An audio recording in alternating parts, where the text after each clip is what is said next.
Hi, I'm Jean, a researcher at Dxpert.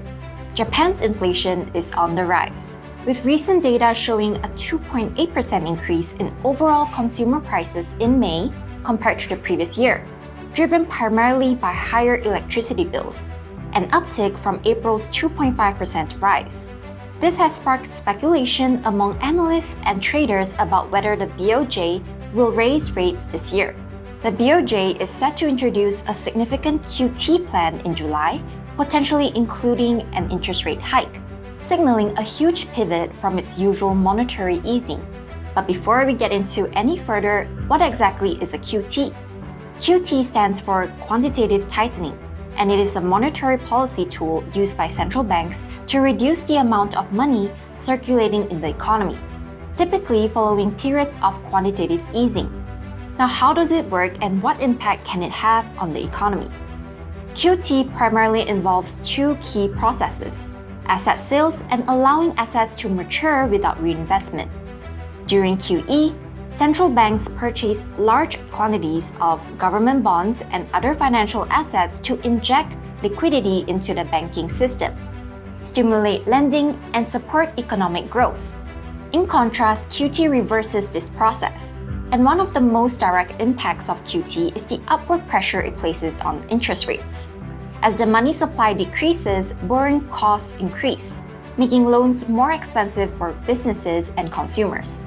Higher interest rates can help control inflation by curbing excessive spending and borrowing, but it can also slow down economic activity. Therefore, as the yen depreciates and inflation approaches the 2% target, the bank is contemplating substantial reductions to its bond buying program and potentially increasing interest rates. Despite keeping rates near zero this month, discussions within the BoJ have centered on the timing of a rate hike to manage escalating costs. The upcoming July 30th to 31st meeting could significantly impact markets, as the BoJ plans to unveil a detailed strategy for reducing its extensive bond buying program and shrinking its $5 trillion balance sheet. Ueda has suggested substantial cuts to bond purchases, signaling a move away from yield curve control abandoned earlier this year. Like other central banks, the BoJ aims to design a QT plan that avoids spikes in bond yields while addressing concerns about a weakening yen. Sources indicate the BoJ is likely to announce a gradual reduction in monthly bond purchases with flexibility to adjust the pace as needed.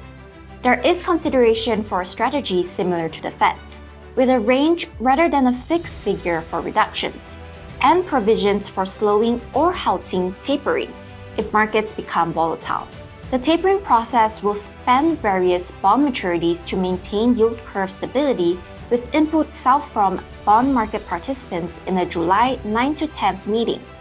Izuru Kato, chief economist at Toten Research, stressed the BoJ's delicate balance between stabilizing exchange rates and ensuring bond market stability.